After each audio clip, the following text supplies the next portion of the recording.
Well, welcome back to my garden in beautiful Queensland in Australia. How is everyone today? And look at this. These are some of my roses.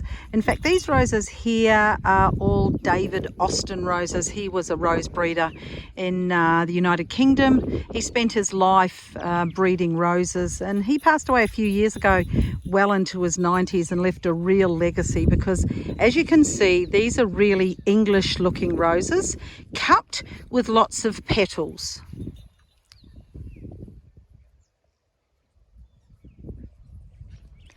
I do have a lot of roses in my garden. In fact, I've got 166 roses. But what I've found this year is something very, very interesting, and just a bit of information for you. We've had a lot of rain. If you follow my channel, you'll know we have had so much rain here.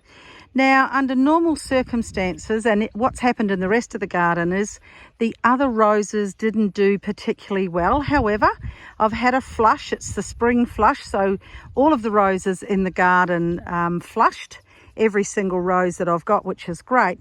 But what's happened is these roses have flushed again. Now, the only thing I can put this down to is the fact that these were bred in the United Kingdom.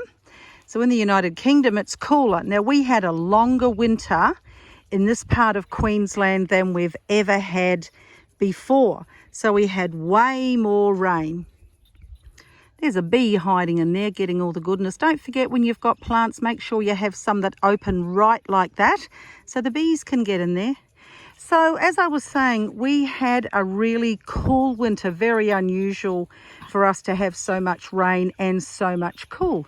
But I'm thinking that this is exactly the climate that these roses would grow in the United Kingdom. Just look at these, aren't they delightful? And as you can see, this bush is absolutely covered. I've been along today and taken a lot of the buds off, or the ones that have died anyway. But you can just see there's new buds everywhere.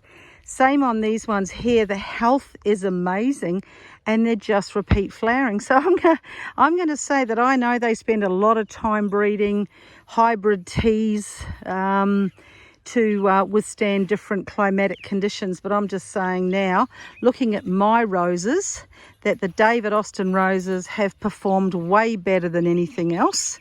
They've enjoyed the cooler weather. They've actually enjoyed the rain. Not one of these fell over and died.